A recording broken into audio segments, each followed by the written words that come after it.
우리 주님은 오늘도 이 자리에 임재해 계십니다. 우리 주님께서 우리 한 사람 한 사람에게 구체적으로 말씀을 주시고 축복해 주실 텐데, 이 말씀이 나에게 주신 말씀이다. 믿음으로 받으세요.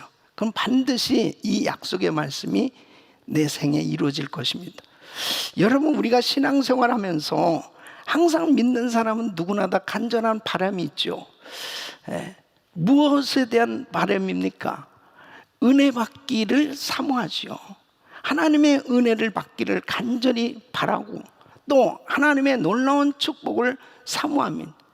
뿐만 아니라 하나님 앞에 쓰임 받기를 사모하죠. 이번 성회는 시간 우리 주님이 은혜를 주실 거예요. 우리 주님께서 시간 우리 성도님들에게 놀라운 영적인 축복을 주실 것입니다. 아멘 하는 사람은 그대로 이루어지는 거예요. 하나님께서 시간 은혜를 주실 것입니다. 시간 하나님께서 여러분들에게 말씀을 주시고 믿음대로 축복해 주실 것입니다. 그리고 주님 오시는 그날까지 하나님의 손에 붙들려 쓰임받는 평생이 잘되는 복을 받게 될 것입니다. 할렐루야. 그래서 이번 집회는 축복 성회가 될 겁니다. 그래서 하나님 앞에 그런 기대감, 간절함을 가지고 이 집회에 참석하시길 바랍니다. 우리가 신앙생활하면서 내 신앙이 정말 성장하고 성공하기 위해서는 반드시 두 가지 면을 잘 아셔야 됩니다. 두 가지 요소가 꼭 필요한 겁니다. 하나는 바로 하나님에 대해서 배우는 거예요. 여러분, 디모데 후서 3장 14절 보면 너는 배우고 확신한 일에 거하라 그랬습니다. 배우는 것이 얼마나 중요하냐? 하나님에 대해서 알아야 돼요. 자, 모세나 여호수아가 좌로나 우로나 치우치지 아니하고 하나님 말씀을 쫓아갔을 때 형통한 삶이 됐다고 그랬습니다. 좌로나 우로나 치우치지 아니했던 것은 하나님의 말씀을 알았기 때문입니다. 바로 하나님의 말씀을 모르면 결국은 좌로나 우로나 치우치는 삶이 될 수밖에 없는 거죠. 그래서 하나님의 말씀을 배우고 말씀 훈련을 받는 건 너무나 중요한 것입니다. 이 말씀 속에서 원칙이 있거든요. 원리가 있거든요. 그것을 깨닫는 것이 참으로 중요합니다. 또 한 가지는 하나님께 받는 거예요. 하나님께로부터 받는 거예요. 자, 은혜는 배우는 거에 받는 거예요. 받는 겁니다. 자, 고린도 후서 6장 2절을 보면 보라 지금은 은혜 받을 만한 때요 그랬습니다. 은혜는 배우는 게 아니에요. 은혜는 받는 겁니다. 믿습니까? 두 번째는 성령은 받는 겁니다. 요한복음 20장 22절 보면 우리 주님께서 부활하시고 난 다음에 숨을 내쉬며 가라사대 성령을 받으라 그랬습니다. 성령은 배우는 게 아니야. 성령은 받는 겁니다. 사도행전 1장 4절 5절 보면 바로 예수님께서 이제 승천하시기 전에 제자들에게 말씀하신 거예요. 사도와 같이 모여서 저에게 분부해 가라사대 예루살렘 떠나지 말고 아버지가 약속하신 것을 기다려. 몇 날이 못해 성령으로 세례를 받으리라. 성령을 받으리라. 성령으로 세례를 받으리라. 그래서 성령은 받는 거예요. 여러분, 이 성령의 은사도 역시 마찬가지입니다. 성령의 은사도 받는 겁니다. 고린도전서 12장 11절 말씀 보면 성령께서 각 사람에게 은사를 나눠 주시느니라 그랬습니다. 이 성령 은사는 받는 겁니다. 여러분, 기도응답도 받는 거예요. 너희가 구하지 않을 사람 구하라 그리하면 받으리니 너희 기쁨이 충만하리라 그랬습니다. 그래서 우리는 신앙생활하면서 하나님께로부터 이 받는 것에 눈을 뜨셔야 돼요. 그러니까 사람들이 배운 것을 받은 것으로 착각하기 쉽습니다. 저는 초급반부터 중급반, 지도자반까지 다 이수했습니다. 그런데 정말 은혜를 받았느냐? 성령을 받았냐? 성령의 은사를 받았냐? 이 받는다라고 하는 것은 이론이 아니에요. 실제로 내 삶에 구체적으로 체험되어지고 열매로 나타나야 되는 것입니다. 그래서 바로 하나님에 대해서 배우고 그리고 하나님께로부터 받는 것에 대해서 바른 이해가 필요한 것입니다. 여러분, 이 열왕기하 2장에 보면은 이 엘리사는 엘리야를 보면서 나는 저분을 나의 모델로 삼아야 되겠다. 저분은 하나님께로부터 영감을 받아서 사역을 한다 하는 것을 알았어요. 그래서 그의 마음에 간절한 사모함이 있었습니다. 그래서 이제 엘리야가 이제 승천하게 될 때, 떠나게 될 때 엘리사 마음이 다급해진 거예요. 그래서 결국은 길갈에서 베델로, 베델에서 여리고로 그 다음에 요단강을 건너가잖아요. 거기까지 쫓아간 거예요. 내가 내게 무엇하여 주기를 원하냐? 저는 선생님 받으신 그 영감을 갑절이나 내게 있기를 원하나이다. 그 영감을 받기를 원했어요. 갑절이나 받기를 원했어요. 다른 제자들은 배우는 것으로 만족했을지 모르지만 이 엘리사는 받아야 되겠다. 엘리야가 사역을 하는 것은 배워가지고 저렇게 사역하는 것이 아니고 하나님께로부터 능력을 받아서, 영감을 받아서 사역하고 있다는 것을 아는 거죠. 그러니까 보세요. 열왕기상 18장에 보면은 바알과 아세라 선지자들을 모아놓고 거기서 제단을 만들고 하늘에서 불응답하시는 신이 참 하나님이다. 기도할 때 하나님의 음성을 들었고 정말 기도하니까 하늘에서 불이 맺죠. 3년 6개월 동안 비가 오지 않았을 때 하나님의 음성을 들었잖아요. 내가 지면에 비를 내리리라. 다른 사람들은 다 그런 주님의 음성을 듣지 못하고 응답을 못 받을 때 엘리야는 받았단 말이에요. 그리고 정말 갈멜산에 올라가서 간절히 기도하니까 하나님께서 하늘문을 여시고 비를 쏟아 부어 주신 건, 엘리사는 곁에서 바로 또 그 역사적인 사건들에 대해서 너무나 가슴에 와닿는 거죠. 그걸 어떻게 배워가지고 그런 사역을 할 수 있냐 말이에요.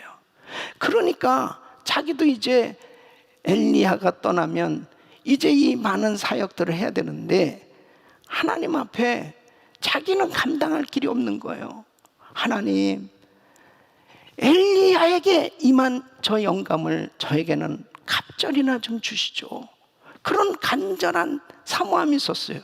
그래서 결국 엘리사가 받았어요, 못 받았어요? 받았어요, 못 받았어요? 받았잖아요. 그러니까 성경을 보면은 엘리사는 엘리야보다 더 갑절이나 많은 기사와 이적을 행하는 걸 볼 수 있습니다. 하나님께로부터 받아야 돼요. 저는 이번 집회가 하나님께로부터 은혜 받는 집회가 되길 원합니다. 능력 받는 집회가 되길 원합니다. 성령 충만 받는 집회가 되기를 원합니다. 아멘은 언제 하겠어요? 은혜 받는 집회가 되길 원합니다. 성령 충만 받는 집회가 되길 원합니다. 기도응답 받는 집회가 되길 원합니다. 믿습니까? 왜요? 하나님 살아 계시잖아요. 그래서 이 엘리사가 바로 엘리야를 롤모델로 바로 저가 받은 저 영감을 내가 받아야 되겠다. 그 결국 그의 생에 이루어졌잖아요. 저는 오늘 이번 집회 이 주제가 하나님 마음에 꼭 드는 사람입니다. 이 말씀은 저에게 체험되어진 말씀을 이번에 전해드리는 겁니다. 어떤 제가 그냥 연구해가지고 학문적인 것을 여러분들과 나누는 게 아니고 실제로 이 말씀이 내게 체험되어진 걸 여러분들에게 나누기를 원하는 거예요. 그 말씀이 바로 제가 은혜 받고 난 다음에 성경을 쭉 읽는데 오늘 이 본문 말씀 사도행전 13장 22절에서 다윗을 왕으로 세우시고 증거하라서 내가 이세 아들 다윗을 만나니 내 마음에 합한 사람이라 내 뜻을 다 이루게 하리라. 전 충격받았습니다. 우와, 하나님께서 내 마음에 합한 사람이라고 말씀하시는 거예요. 누구를? 다윗을. 내 마음에 합한 사람이다.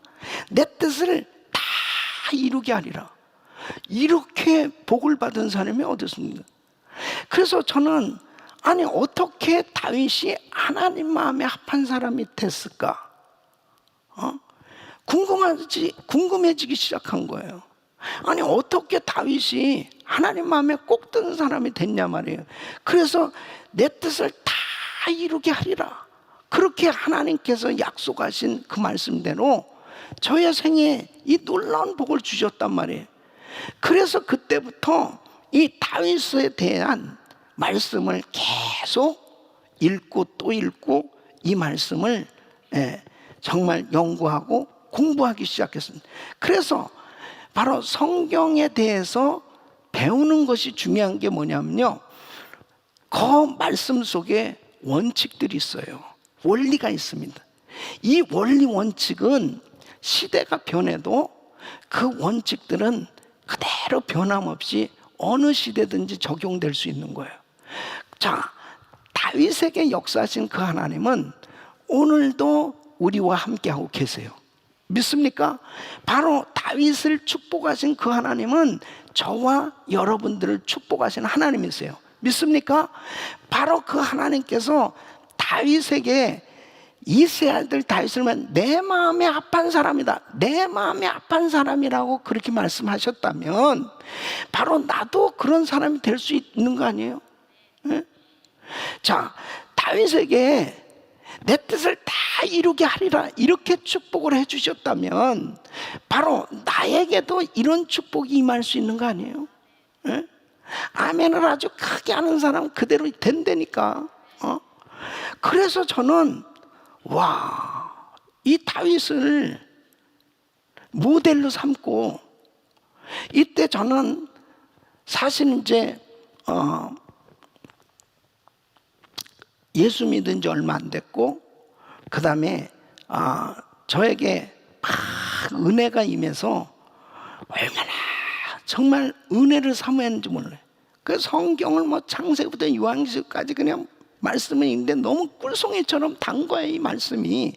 그러면서 막 이 다윗을 사모하게 되니까 이 말씀을 또 읽어보고 또 읽어보고 그러면서 결국 이제 하나님의 부름을 받았고 제가 신학교를 가게 됐는데요, 구체적으로 이 다윗에 대해서 어떻게 다윗이 하나님 마음에 합한 사람이 됐을까, 그 원칙들을 이제 말씀을 통해서 하나씩 하나씩 깨닫기 시작했고 그것을 적용해 보기 시작한 거예요. 그러니까 하나님께로부터 받는 것은 굉장히 중요한 것입니다.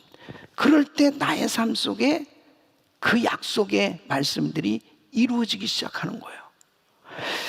자, 다윗 보세요. 왜 다윗처럼 나도 하나님 마음에 합한 사람이 될 수 있냐면요, 다윗은 정말 평범한 사람이었단 말이에요. 너무너무 평범한 사람이었습니다. 예?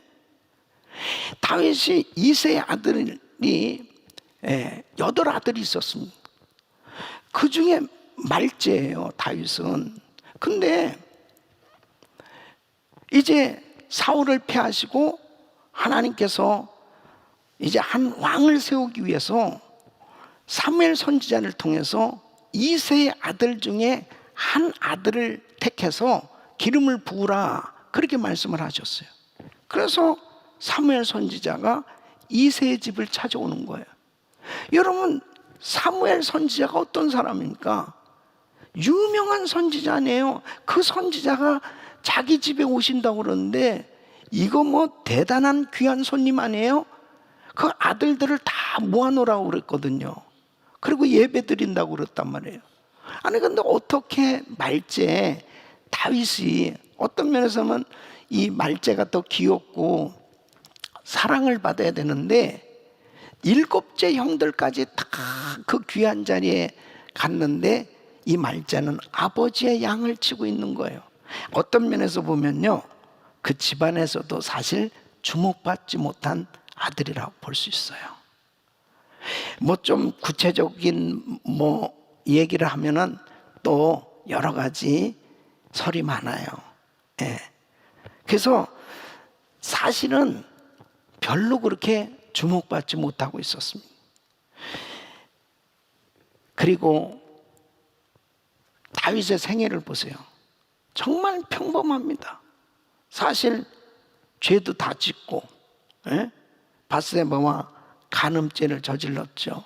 밧세바의 남편 그 충신인 우리아 장군을 죽인 거나 마찬가지잖아요. 그런 사실은 죄를 지은 사람이에요. 그리고 사실 자식 교육도 제대로 못 시켰습니다. 어떤 면에서 보면 그 장남인 암논이 그 암논은 그 여동생을 간통을 하질 않나, 압살롬이 반란을 저지르질 않나. 아들들이 말이에요, 되먹지가 못했어요. 아주. 솔로몬은 또 결국 타락하고 맙니다. 그러니까 사실 자식들도 제대로 교육 못 시켰습니다. 자, 보세요. 지극히 평범한 거예요. 그러니까 뭐 대단한 게 아니에요. 이렇게 실수도 또 부족한 허물도 있는, 이럼에도 불구하고 하나님께서 이 다윗을 내 마음에 합한 사람이다 그렇게 인정하시고 다윗에게 어마어마한 축복을 주신 거예요. 내 뜻을 다 이루게 하는. 그래서 다윗이 어떤 축복을 받았냐 보세요. 정말 여러분 이런 축복을 받으셔야 돼. 아멘. 이런 축복 꼭 받으셔야 돼. 첫째, 이스라엘의 가장 위대한 왕이 됐습니다. 이 다윗은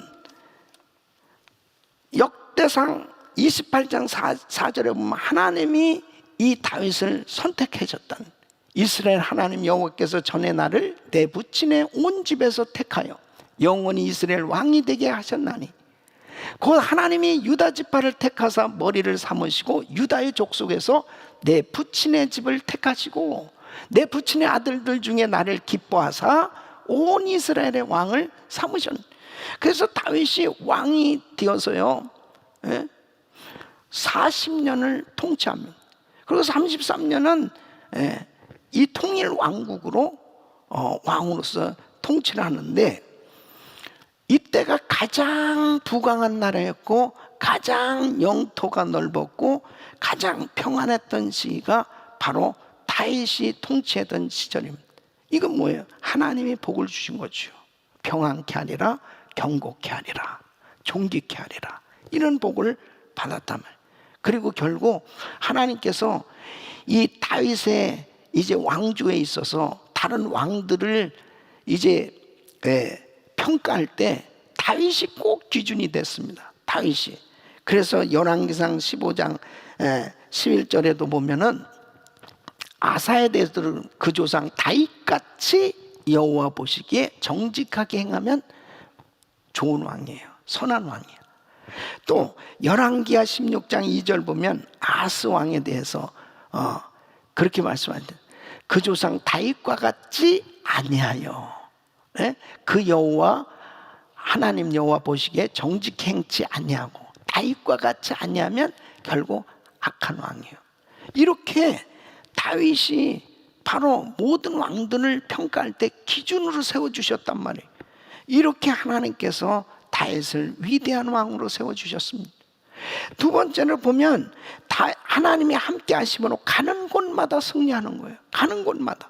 그래서 사무엘하 8장 14절 보면 다윗이 어디로 가든지 여호와께서 이기게 하셨더라. 백전백승입니다. 이 다윗은 그의 생에 많은 전투를 했어요. 한 번도 진 적이 없어요. 다 승리했습니다. 그 이유가 뭐예요? 사무엘하 5장 10절 보면 여호와께서 함께 계시니 다윗이 점점 강성해. 하나님이 함께 해주시니까 승리했단 말이에요. 우리 성도님들과 주님이 함께 하심으로 승리하는 삶이 되시길 예수 이름으로 축원합니다. 세 번째는 용서받은 축복입니다. 여러분, 용서를 받는다는 것이 얼마나 큰 축복입니까? 죄와 허물이 많은 다윗이에요. 그러나 다윗이 다 용서받았습니다. 그러나 여러분, 사울 보세요. 사울은 용서 못 받았어요. 결국 그 인생은 실패했죠.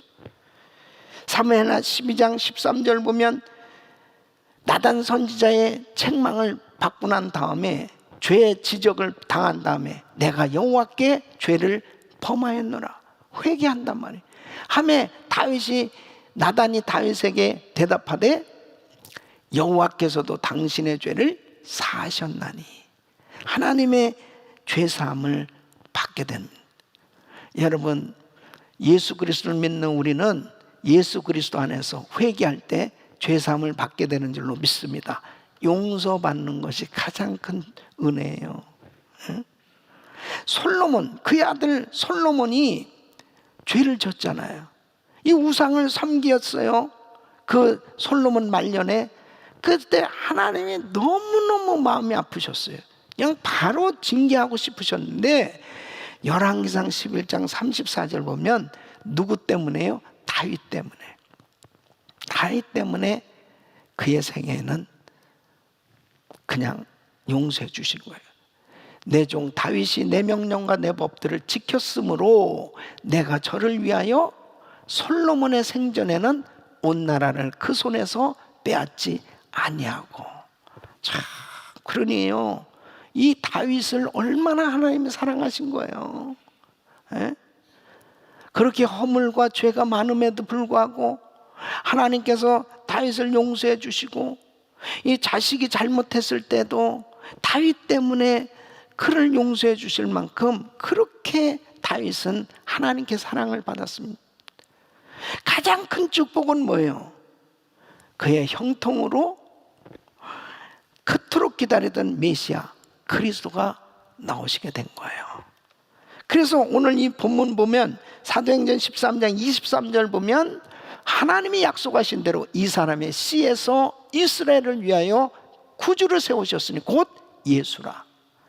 그래서 마태복음 1장 1절 보면 족보에 이렇게 기록하고 있습니다. 아브라함과 다윗의 자손 예수 그리스도의 세계라. 그러니까 육신적으로 다윗의 자손으로 예수님은 이 땅에 오신 것입니다. 그래서 결국 계시록 22장 16절 보면 이제 다시 오실 예수, 재림하실 예수님에 대해서 이렇게 주님이 증거하십니다. 나 예수는 교회들을 위하여 내 사자들 보내 이것들을 너에게 증거하게 하였노라. 나는 다윗의 뿌리요 자손이니. 그렇게 소개하고 계세요. 우리 사랑하는 성도 여러분, 다윗이 어떻게 이렇게 복을 받았냐 말이에요. 에? 따라하겠습니다. 주여, 저에게도 이런 은혜를 주옵소서. 주여, 저에게도 이런 은혜를 주옵소서. 내 평생에 이런 복을 주옵소서. 내 평생에 이런 복을 주옵소서. 아멘. 자, 우리 옆 사람에게 이렇게 인사합니다. 아무래도 당신은 이런 복을 받을 것 같아. 아무래도 당신은 이런 복을 받을 것 같아. 인상 쓰지 말고 확실하게 하세요. 주여, 저에게도 이런 은혜를 주옵소서. 주여, 내 평생에 이런 복을 주옵소서. 할렐루야. 이번에 집회에 참석하신 분들은 수지 맞았어요. 이런 복이 임한다니까요. 이런 은혜가 임한다니까. 다윗에게 역사하신 하나님, 저와 여러분들에게 역사하시는 줄로 믿습니다. 하나님, 이런 은혜를 주세요. 이런 복을 주세요. 내 평생에 이런 복을 받길 원합니다. 이렇게 간절히 사모하면서 이번 집회 참석하시는 거예요. 그래서 아주 구체적으로 다윗에게 왜 하나님이 이런 복을 주셔야만 하는지, 어떤 중심을 가졌길래 도대체 다윗을 하나님 마음에 합한 사람이라고 하나님께서 그렇게 인정하셨는지, 그 원칙들을 한 가지 한 가지씩 살펴보시면서 그 말씀을 내 것으로 만드는 거예요. 다윗이 그렇게 살았다면 나도 그렇게 살 수 있거든요. 나도 그렇게 행할 수 있어요. 못할 것을 그냥 기준으로 삼고 하라고 그러면요, 너무 거리감이 있어서 못합니다. 아예 그냥 질려버려요. 근데 다윗이 정말 그 하나님 앞에서 하나님 마음에 합한 그 중심을 가질 수 있었던 것은요, 다 할 수 있는 거예요. 예. 그러니까 은혜죠. 그러니까 은혜. 여러분, 이제 사무엘 선지자를 통해서 이새의 집에 가서 이제 아들들 가운데 기름을 붓는 거예요. 기름을 부으려고 그러는데 첫째 아들을 딱 보니까 와, 정말 이 엘리압은 너무너무 용모도 훌륭하고 너무너무 잘생기고 모든 면에서 대단한 거예요. 아, 이 아들이구나. 근데 사무엘상 16장 7절에 보면 여호와께서 사무엘에게 이르실 때 그 용모와 신장을 보지 말라. 내가 이미 그를 버렸노라. 나의 보는 것은 사람과 같지 아니하니 사람은 외모를 보거니와 나 여호와는 중심을 보느니라. 사람은 외모를 보지만 나 여호와는 중심을. 둘째도 셋째도 넷째도 다섯째도 여섯째도 일곱째도 아니요. 어쩌든 그러면 이 집에 아들이 없냐고. 아들이 하나 있다고. 말째가 지금 양을 치고 있다고. 그 아들 데려오는. 그래서 이 다윗에게 기름을 붓게 되는데요, 나 여호와는 중심을 보느니라. 여러분, 다윗과 사울의 차이가 어디 있습니까? 사울을 패하시고 왜 다윗을 세웠어요? 사실은 뭐 두 사람이 어떤 면에서 이렇게 그의 생애에 뭐 누가 뭐 인격적으로 뭐 도덕적으로 누가 뭐 올바로 잘 살았느냐 이런 걸로 보면은 뭐 다윗이나 뭐 사울이나 뭐 별반 차이도 없어요. 근데 뭐에 차이가 있는지 아세요? 이 사울은 자꾸 사람을 의식하고 살아요. 사람만 의식해. 근데 다윗은 하나님을 의식하는 삶이 된 거예요. 나 여호와는 중심을 보느니라. 이 말씀 뭐냐면 하나님 앞에서의 삶이 되고 있는 거예요. 그러니까 보세요. 사울은 어디에 딱 걸려들었냐면은 사울이 죽인 자는 천천히요 다윗이 죽인 자는 만만히로다. 이 소리 딱 들었을 때요, 이게 시기 질투가 확 생겨져 버는 거예요. 그러니까 이 다윗을 격려해주고 다윗은 자기의 사위까지 됐단 말이야. 그리고 얼마든지 이 다윗은 자기 집안의 가족이야. 그럼에도 불구하고 그렇게 미워하고 그렇게 싫어하는 거예요. 왜? 사람을 의식하고 사는 거예요. 사람들이 날 볼 때 어떻게 볼까? 사람들이 나를 어떻게 생각할까? 계속 사람을 생각하니까 자기가 스스로 인생을 괴롭히면서 살았습니다. 스스로 자기가 만든 그 올무에 묶여가지고 괴롭히면. 여러분, 사람들이 나를 뭘 그렇게 대단하게 생각을 하냐고.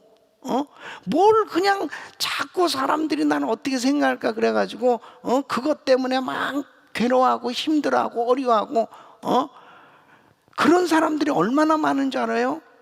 내가 뭐 이런 옷 입고 나가면은 사람들이 나를 우습게 보겠지. 내가 뭐 그래도 명품도 아니고 말이야 뭐 이런 거 들고 다니면 나를 어떻게 생각?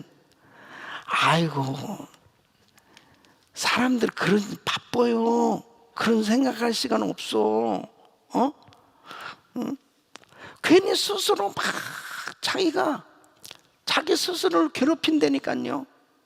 그렇게 사는 사람은 요즘은 뭐 이 코로나 바이러스 사태로 그냥 추리닝 입고 집에서 계속 지내는 사람들 많고 그냥 뭐 아주 밖에 나오지도 않고 그냥 지내니까 그런 부분들이 별로 없을 거예요. 한 번은 제가 전도한 사람을 이제 그 교회로 인도했는데 이 형제가 그 다음 주에 안 나온다는 거예요. 이 형제 왜 안 나오냐고 그랬더니 교회 갔더니 그냥 자기 차는 너무 그냥 중고차, 그냥 너무 다른 그 교인들 차는 너무 좋은 차인데 자기 차가 너무 그냥 누추해가지고 창피해가지고 자기가 새 차를 사면 나온다는 거예요. 야, 진짜. 그래서 내가 그래서 형제요, 당신 차 볼 시간 없어. 사람들이 당신 차 무슨 차를 타는지 그게 무슨 상관이 있냐고. 근데요, 사람들은 사람을 의식하고 살잖아요. 대부분이 자기 스스로 거기에 묶여가지고 괴롭힘을 당한다니까요. 그냥 스스로 막 힘들어하는 거야. 그런데 다윗은 하나님 앞에서의 삶이 되려고 했던 거예요. 하나님 앞에. 그래서 다윗은 하나님 앞에 어떻게 하면 내가 하나님을 기쁘시게 해드릴까? 하나님 앞에서의 삶이 되려고 했기 때문에 바로 그 중심이 복을 받을 수 있었던 거예요. 우리 사랑하는 성도 여러분, 예배 드릴 때도 마찬가지입니다. 하나님 앞에 드리세요. 하나님 앞에. 하나님 앞에 기도를 드릴 때도 하나님 앞에 드리세요. 헌금을 드릴 때도 하나님 앞에 드리세요. 여러분, 하나님 앞에 드리는 중심이 될 때 그 사람의 그 모든 것을 하나님 받으시고 축복하신 줄로 믿습니다. 사람들을 자꾸 의식하고 비교할 때 결국 신앙생활도 제대로 안 되는 거예요. 이제 코로나 바이러스 사태 이후에 우리가 다시 교회 와서 예배 드리게 될 때 저는 이렇게 생각해요. 이제 코로나 바이러스 이 사태로 인해서 어떤 면에서 보면요, 다 평준화가 되는 거야. 그냥 평준화. 야, 인생이 뭐 정말 아무것도 아니구나. 뭐예요 이게? 아무것도 하지 못한, 뭘 할 수가 있어요? 그럼 뭐 인생이 다 마찬가지지. 가진 자나 못 가진 자나 배운 자나 못 배운 사람이나. 하나님 앞에서의 삶이 되면 성공이라니까요. 자꾸 비교하지 말라고요. 그러니까 사울은 자기 스스로 자기가 왕인데, 아니 자기가 왕 노릇이나 제대로 잘하면 되는데 괜히 평생을 그냥 다윗을 죽이러 돌아다니다가 자기가 죽고 마는 거예요. 왜 그렇게 괴롭힘을 자기 스스로 당하냐 말이에요. 이 문제가 오늘날 심각합니다. 여러분, 심각해요. 다른 사람들에게 내가 어떻게 보일 것이냐, 사람들이 나를 어떻게 보느냐, 이런 생각보다도 하나님이 나를 어떻게 보실까, 나는 하나님 앞에 어떤 사람이 돼야 될까, 바로 하나님 마음에 합한 사람, 하나님을 기쁘시게 해드리는 중심을 가지시기를 예수 이름으로 축원합니다. 축원합니다. 축원합니다. 그것이 성공이라니까요. 하나님 앞에서의 삶이 되자는. 그럴 때 우리 주님이 내 중심을 보셨을 때, 내 마음이 아파다. 너 내 마음에 꼭 드네. 이러한 하나님 마음에 합한 사람들이 되시기를 예수 이름으로 축원합니다. 그래서 오늘부터 이제 한 가지씩, 이제 두 가지씩 이렇게 해나갑니다. 오늘 한 가지, 이제 내일 새벽에 두 가지, 이렇게 계속해서 하나님 마음에 어떻게 다윗이 정말 드는 사람이 되었을까, 다윗은 어떤 중심을 가졌느냐, 오늘 말씀 속에서 잘 정리하시고 그걸 내 것으로 만드시길 예수 이름으로 축원합니다. 첫째는 다윗은 찬양을 드리는 중심을 가졌습니다. 찬양을 드리는 중심. 자, 사무엘상 16장 22절 23절 보면요, 이새에게 사람을 보내어 이르되 청컨대 다윗으로 내 앞에 모셔 서게 하라. 그가 내게 은총을 얻었느니라 하니라. 하나님의 부르신 악신이 사울에게 이를 때에 다윗이 수금을 취하여 손으로 탄즉 사울이 상쾌하여 낫고 악신은 그에게서 떠나더라. 이 다윗은 악기를 잘 연주할 줄 알고 찬양하는 그 은사가 있었습니다. 이게 소문이 났던 것 같아요. 사울 왕이 어느 날 너무 머리가 아픈 거예요. 막 이 악한 영이 역사하니까 막 견딜 수가 없는 거예요. 그러니까 아니 누가 좀 연주하고 이렇게 좀 마음을 차분하게 이렇게 해줄 수 있는 사람 없을까 찾는데 이새의 아들 가운데 다윗이라는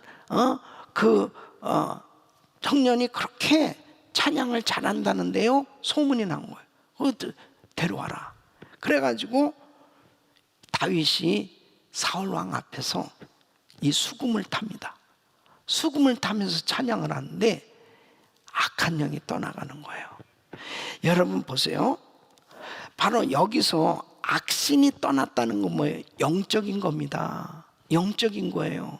그러니까 바로 찬양만 잘한다고, 연주를 잘한다고 해서 악한 영이 떠난 게 아니에요. 바로 성령님이 역사하신 거죠. 그러니까 바로 이 다윗은 그의 마음이 하나님 앞에 올려진 거예요. 찬양이 온전히 하나님 앞에 드려진 겁니다. 이 다윗이 어렸지만은 아버지의 양을 치면서 어려서부터 수금을 타고 찬양을 늘 하던 사람이었어요. 그러니까 이 다윗은 평소에 찬양이 몸에 밴 거죠. 이 늘 하나님 앞에 찬양을 올려드렸던 사람이란 말이에요. 여러분 이게 얼마나 중요하냐면 다윗이 유명한 어떤 위대한 왕이 되기 전에 그가 어떤 정말 이스라엘의 영웅이 되어지기 전에 먼저 예배자가 됐던 거예요. 찬양하는 사람이었단 말이에요. 그러니까 바로 진정으로 하나님을 찬양하는 그 중심이 그에게 있었어요. 그러니까 하나님이 그의 찬양을 받으시고 역사하신 것입니다. 여러분 시편 150편 가운데 73개의 시편은 다윗이 기록하고 있습니다. 그러니까 다윗이요 그렇게 고난 가운데 엄청난 그 환난과 시험을 당했잖아요. 아마 뭐 다윗같이 이렇게 또 어려움을 오랫동안 겪은 사람도 없을 만큼 그렇게 힘든 역경의 시간이 있었지 않습니까?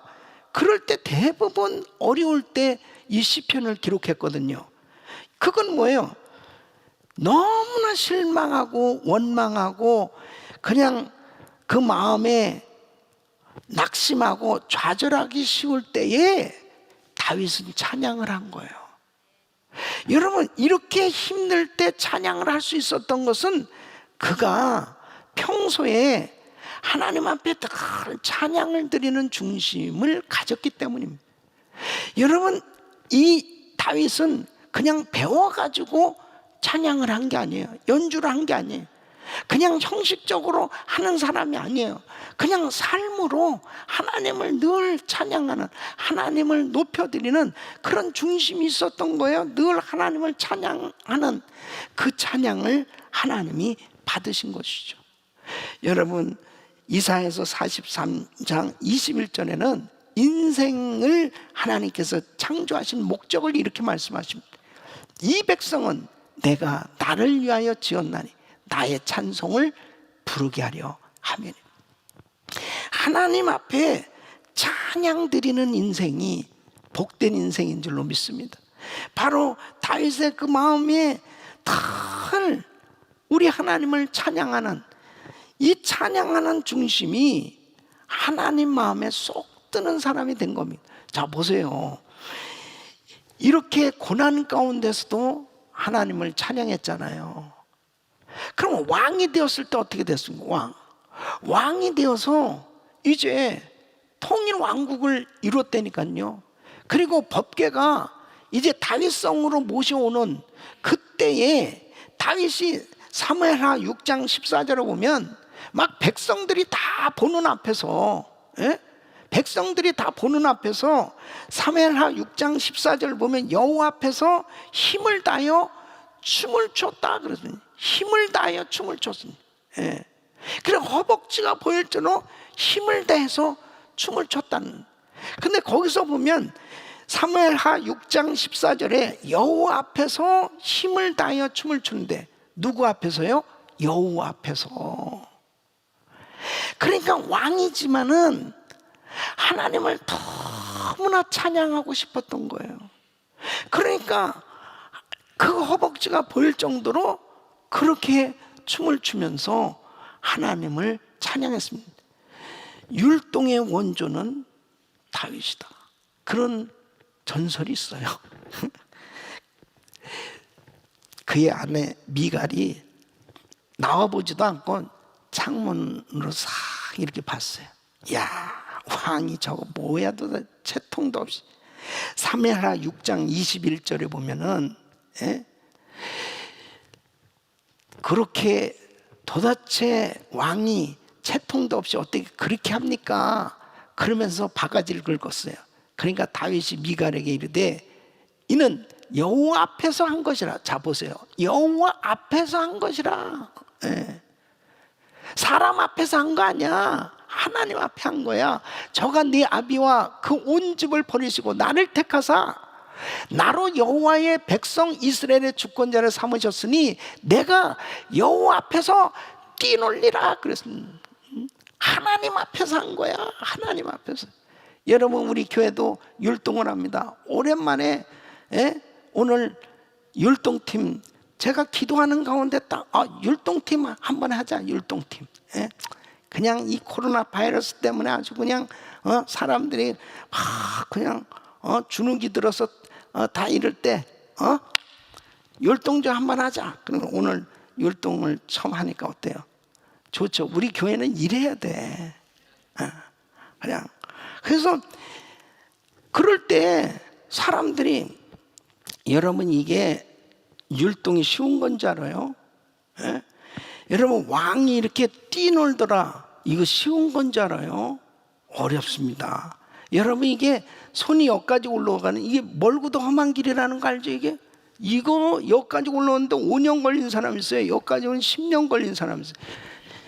이거는 완전히 그냥 하산 수준. 이건 어렵다니까요. 자 보십시오. 왜 그래요? 영적이기 때문에 그렇습니다. 영적이. 사도행전 3장 8절에 보면 나면서 안진뱅이 된 사람 있잖아요. 성전 문 앞에 두던 자라 그랬습니다. 구걸하며 살았어요. 이 사람이 이 베드로와 요한을 통해서 복음을 듣고 안수기도 받고 일어났어요. 고침받는데 뛰어서서 걸으며 그들과 함께 어디로 들어가요? 성전으로 들어가면서 걷기도 하고 뛰기도 하며 하나님을 찬미하니 그런. 그러니까 누가 이 나면서 안진뱅이 된 사람, 고침받은 사람아, 당신 이제 이렇게 고침받았으니까 성전 안에 들어가서 예배 드려야 돼, 당신 찬양해야 돼, 이런 거 가르치지 않았어요. 그냥 은혜 받으니까 제일 먼저 한 것이 하나님을 찬양한 거예요. 이게 영적인 변화입니다. 에베소서 2장 1절 보면 죄와 허물로 죽었던 너희를 그랬습니다. 모든 인생은요 죄와 허물로 죽어버렸어요. 죽어버린 영혼은 결국 영이신 하나님을 알만한 능력이 없어요. 하나님을 찬양할 수 없습니다. 그러니까 모든 세상 사람들은 세상을 찬양하는 겁니다. 세상을 노래하는 겁니다. 세상 사람들이 하나님 노래하는 거 봤어요? 하나님 노래는 흉내는 낼지 모르지만 찬양은 되잖아요. 와, 오늘 어부들 찬양하는데 진짜 이렇게 쫙 올라가는 걸. 왜 그래요? 영혼이 은혜를 받고 은혜 받은 사람들이 찬양을 올려니. 우리 찬양팀들이 이 찬양하잖아요. 그러면 쫙 올라가는 건 그 뭐냐면 절대로 기교로 하는 게 아닙니다. 하나님 은혜 받은 그 영혼이 주님을 향하여 팍 올려주니까요 하나님이 받으시는 거예요. 예? 죄와 허물로 죽었던 너희를, 영이 죽어버린 사람 찬양할 수 없습니다. 율동이요? 무슨 율동이? 율동은 에? 몸이 굳어서 안 된다니까 이게. 근데요, 우리 사람들이 노래방에 가면 90점 100점 나와요. 거기서 막 난리가 났는 거야. 술 한잔하고 막 난리가 나. 거기서는 몸이 풀어진. 그건 세상이잖아요. 그 세상 신을, 세상의 영. 근데 하나님의 성전을, 이 찬양은 하나님만 보내는, 절대 안 됩니다 이거. 절대 안 돼요. 그러니까 제가 어떤 교회 부흥회 갔는데요, 찬양 인도자가 막 찬양 한 곡하고 잔소리하고 찬양 한 곡하고 잔소리하고 막 야단도 치는 거예요. 왜냐하면 이 사람들이 막 박수도 안 치고 막. 그러니까 여러분 손 들어보세요. 여기 마귀 대가리가 있다고 생각하고 때려 이렇게 해가지고 박수를 쳐도 또 그때뿐이지, 또 다시 이렇게 내려. 그러고 안 돼. 힘들어요. 그런데 이상하게 세상 가수들이 나오고 그러면 열광을 한단 말이에요. 막 미쳐가지고 막 열광을. 근데 교회 와서는 그게 안 되네. 왜요? 영이 죽어버렸습니다.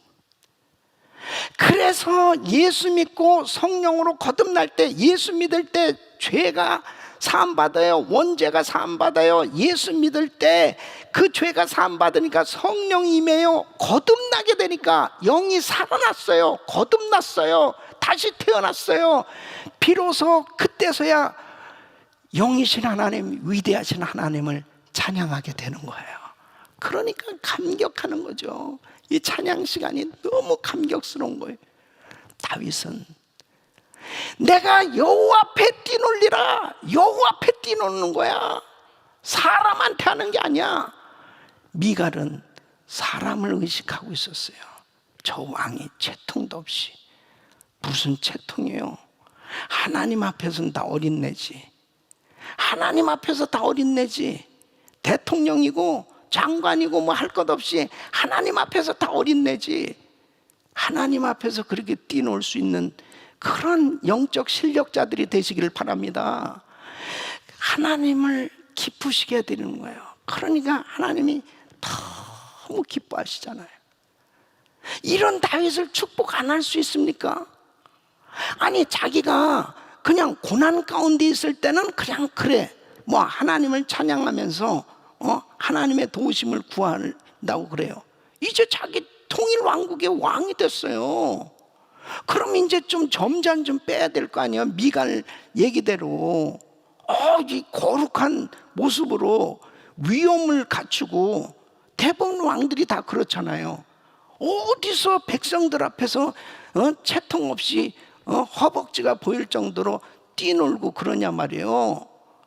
하나님 앞에서 찬양하는 중심을 가졌기 때문에 그의 마음이 그냥 하나님을 찬양하고 싶어 견딜 수가 없다니까요. 이거는요, 그냥 이 다윗 자신이 예배자가 돼 있는 거예요. 찬양하는 사람이 돼 있는 거예요. 우리 사랑하는 성도 여러분, 바로 여러분들은 이렇게 다윗처럼 찬양하는 사람이 되시기를 축원합니다. 예배자가 되시기를 축원합니다. 그래서 그냥 어느 순간에도 찬양이 그냥 흘러나와야 돼요. 그냥 찬양이 저절로 저절로 하나님을 높여드립니다. 이럴 때 하나님께서 역사하시는 것입니다.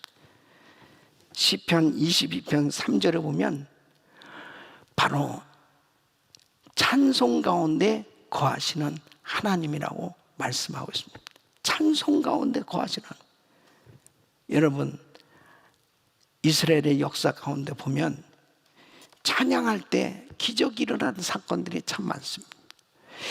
이 역대하 20장에도 보면 이 여호사밧 왕 때 암몬과 모압 연합군이 쳐들어왔잖아요. 그때 그 연합군을 감당할 수가 없었어요.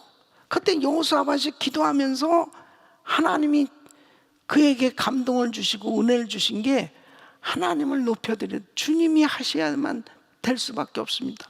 그래서 성가대를 구성하잖아요. 그 참 어떤 면에서 엉뚱하죠. 성가대를 구성하고 그 다음에 성가대를 앞세웁니다. 나는 그 말씀을 묵상할 때마다 늘 이런 생각이 드는 거예요. 야, 전쟁할 때 우리 성가대를 1부 성가대를 보낼까, 2부 성가대를 보낼까, 3부 성가대를 보낼까. 그랬을 때 과연 몇 부가 갈까? 그런 생각이 가끔 들어요. 네. 겁나죠? 네? 그러나 거기서 노래 잘하는 자 딱 뽑아가지고 거룩한 예복을 입혀서 성가대를 구성해. 그래가지고 여호와께 감사하세 그 자비하심이 영원하도다 하면서 찬양하고 나가는데요. 와, 하나님의 역사님 천사를 보내가지고 그냥 자기들끼리 싸워. 이 자기네 아군들끼리 다 싸우고 서로 죽이고 그냥 끝나버렸어. 하나님이 하시면 되는 거예요. 예? 찬양할 때 기적이 일어난다는 거예요. 사도행전 16장 보면은 바울과 실라가 매를 맞고 감옥에 갇혀 있습니다. 찬양할 맛이 납니까? 그런데 이 바울과 실라가 감옥에 갇혀서도 막 그렇게 찬양하는, 그것도 밤중에. 그러니까 다른 죄수들이 다 듣더라 그랬잖아요. 그러니까 그 하나님 앞에요 찬양하는 사람이 돼 있으면은, 예? 그 중심이 하나님을 찬양하는 중심을 가진 사람은 고난 가운데일수록 더 하나님을 찬양한다는, 고난 가운데 그때 드러나게끔 돼 있어요.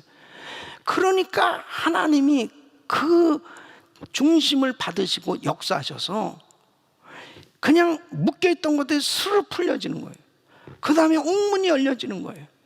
여러분, 이 코로나 바이러스 사태 가운데 우리가 이렇게 부흥회를 하고 있습니다. 100일 새벽 기도를 하고 있습니다. 매일 찬양을 드리고 있습니다. 하나님 앞에 찬양을 드리는 가운데 묶여있던 것들이 다 풀어질 줄로 믿습니다. 풀어질 줄로 믿습니다. 열려질 줄로 믿습니다. 찬양 드리세요. 기적이 일어나는 거예요. 그러니까 욥기서 1장 21절만 다 잃어버리는, 엄청난 시험을 당한 가운데서도 주신 자도 여호와시요 취하신 자도 여호와시, 여호와 이름이 찬송을 받으실지니다.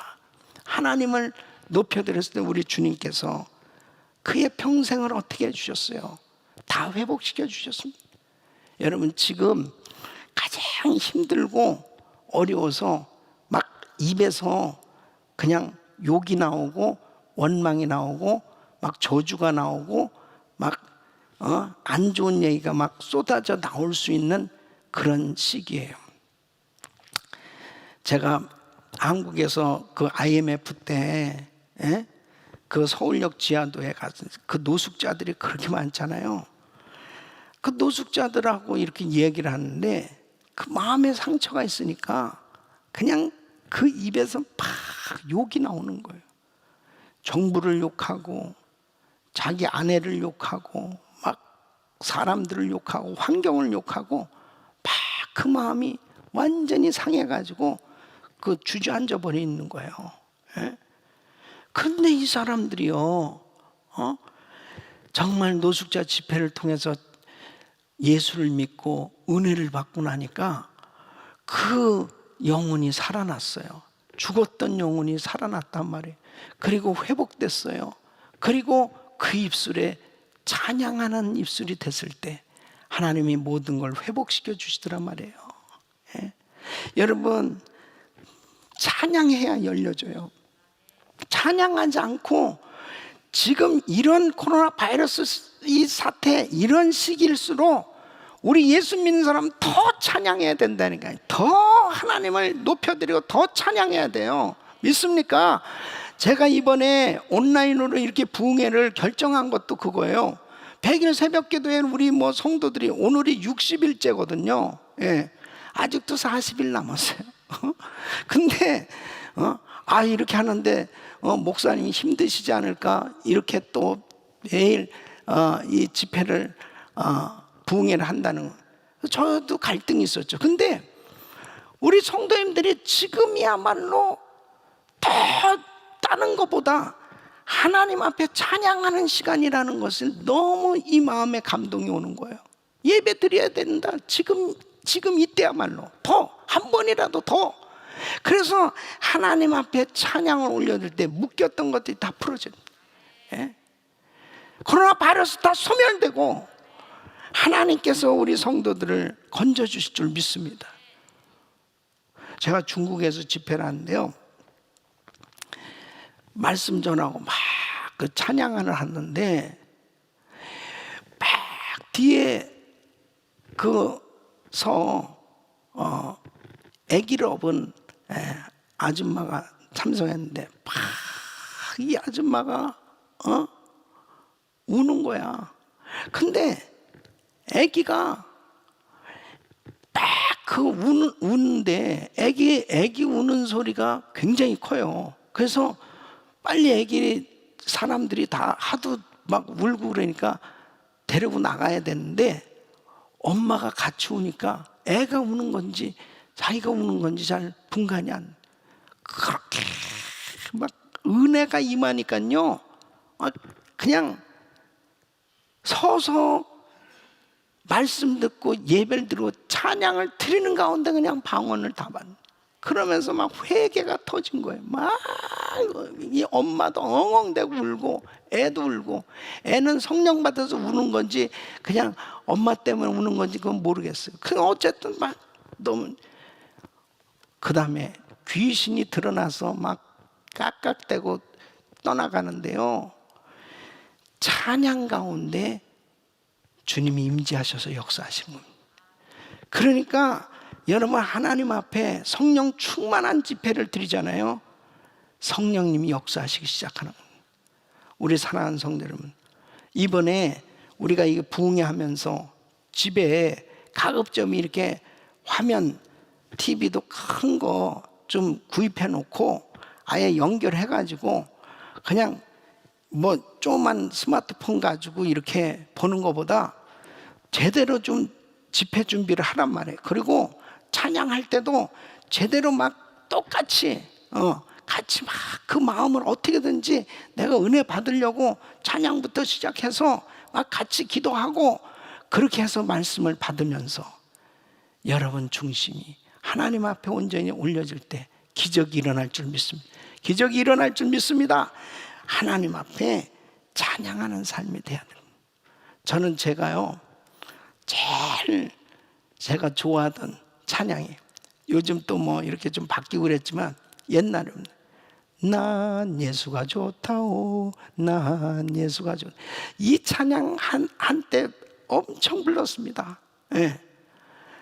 이 찬양을 막 뭐 차 타고 다니면서도 그러고 막 걸어가면서 계속 한때 이 찬양이 그렇게 막 내 마음에 계속 오는 거예요. 그 이 찬양을 부르는데 주님이 야, 나도 네가 좋다 그래요. 아멘 좀 하시오. 나도 네가 좋다 그러면 그냥 끝나는 거예요. 여러분, 주님이 좋다시는데 뭐 이게 찬양입니다. 이게 찬양이에요. 여러분, 고백대로 하나님 앞에 그렇게 한번 힘들고 어려울 때 더 찬양을 해보세요. 여러분이 고통스러울 때 더 찬양을 드려보세요. 다윗은 자기가 힘들고 어려울 때나 왕이 되었을 때나 좋았을 때나 잘 됐을 때나 어려웠을 때나 한결같이 찬양을 드리는 중심이 되었어요. 그래서 하나님이 그 중심을 기뻐 받으시고 그에게 축복하지 않을 수 없었다니까요. 사람들이 좀만 어려우면 찬양하고 싶어지지 않아요. 좀만 괴로우면 그냥 찬양 안 해. 그런 중심이 아니고요, 내가 고통스럽고 힘들고 어려워도 더 하나님을 가까이 하고 더 찬양을 하고, 좋은 일이 있고 정말 감사한 일이 있을수록 더 또 찬양하고. 그러니까 어때요? 바로 시편 50편 6절의 말씀처럼 호흡이 있는 자마다 여호와를 찬양할지어다. 할렐루야. 호흡이 있는 자마다 내 호흡하는 동안 주님을 찬양하고 살겠습니다. 하나님, 내가 호흡을 다하는 그날까지 찬양하며 살겠습니다. 그래서 히브리서 13장 15절에는 이러므로 우리가 예수로 말미암아 항상 찬미의 제사를 하나님께 드리자. 이는 그 이름을 증거하는 입술의 열매니라. 항상 찬미의 제사를 하나님 앞에 올려드릴 수 있기를 바랍니다. 그때 하나님이 그렇게 기뻐하신 AJ 고든 목사님이라고요. 이분이 무디 목사님하고 한때 같이 복음주의 운동하셨던 아주 훌륭하신 분입니다. 이분이 한 주간 막 장례식을 여러 건 치르고 그냥 너무 피곤하고 힘들어서 주일 설교를 제대로 못 준비한 거예요. 그러니까 토요일 날 막 그냥 힘들게 준비하다가 잠이 드는 겁니다. 그 꿈을 꿨어요. 꿈에 그 다음날 주일의 현장에 다 이렇게 나타난 거예요. 자기가 허둥대면서 설교 준비를 해가지고 좀 늦게 교회 도착한 성도들이 다 모여 앉아 있는 거예요. 그 말씀을 전하는데 중간쯤에 아주 위엄 있고 근엄하신 한 분이 이렇게 자기를 주목하는데 자기가 꼭 그분을 향해서 설교하는 것처럼 이렇게 빨려 들어가더라는 거예요. 저분을 설교 끝나고 좀 만나야 되겠다. 그러면서 설교를 끝나고 나가서 성도들이 인사하러 갔는데 그분이 없는 거예요. 그 안내하는 집사님은 혹시 그런 새로 오신 분, 그분 어디 있냐? 이미 가셨다고. 좀 마음에 이상하게 참 아쉽다는 생각이 드는데 그 안내하는 집사님이 그런 목사님 그분 모르세요? 그분 예수님이시잖아요. 예수님? 내가 그냥 설교 그냥 축 썼을 때 어떻게 예수님이 그냥 오셨네. 막 그러면서 막 너무 안타까워하면서 좀 아쉬워하니까 그 집사님이 예수님이 가시면서 이렇게 말씀하셨어요. 다음 주에도 또 오신다고. 이 목사님이 그 이야기를 들으면서 꿈에서 깨서 깨달아진 것이 주님은 항상 우리 예배를 다 보고 계시고 그리고 우리 찬양을 다 듣고 계시고 우리의 모든 것을 다 보고 계시는 그 주님, 그분이 항상 임재해 계신다는 것을 왜 내가 이렇게 그냥 간과하고 지냈는가? 그것이 그의 생애에 큰 변화가 되는 계기가 됐다는 거예요. 그래서 항상 예배 드릴 때마다 주님이 계시지. 그래서 그 주님 앞에서의 찬양과 예배가 되려고 그렇게 자기 스스로 노력하면서 놀라운 부흥을 경험했다는 것입니다. 사랑하는 성도 여러분, 다윗처럼 주님 앞에서의 찬양, 주님 앞에서의 예배가 될 수 있기를 바랍니다. 바로 하나님이 받으시는 찬양, 하나님이 기뻐 받으시는 중심은 찬양을 드리는 중심입니다. 이러한 마음으로 우리 주님을 영화롭게 해드릴 때, 여러분 지금처럼 이렇게 코로나 바이러스 사태로 엄청난 확진자들이 나오고 사망자들이 나오는 이런 비상사태 가운데서도 모든 만사를 다스리시고 주관하시고 그분의 손안에 모든 것이 있음을 우리는 확신하기에 이런 어려운 가운데서도 우리 주님을 온전히 높여드리고 찬양할 때 우리 주님께서 우리의 중심을 받으시고 찬양이 바로 우리의 삶 가운데 기도가 되어서 하나님께서 부으시는 은혜로 모든 것들이 열려질 줄로 믿습니다. 보함을 받을 줄로 믿습니다. 하나님의 놀라운 축복이 임할 줄로 믿습니다. 이런 은혜가 여러분 모두에게 임하기를 예수 이름으로 축원합니다.